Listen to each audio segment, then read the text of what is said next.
কুষ্টিয়ায় সানি শেখ সাগর নামে এক যুবককে কুপিয়ে হত্যা করেছে দুর্বৃত্তরা।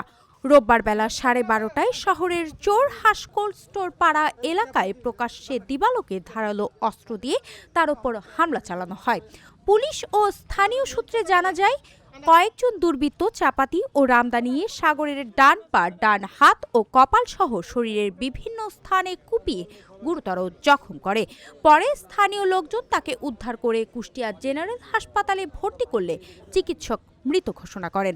নিহত সানি শেখ সাগর চোর হাঁস কোল্ড স্টোর এলাকার আব্দুর রাজ্জাকের ছেলে।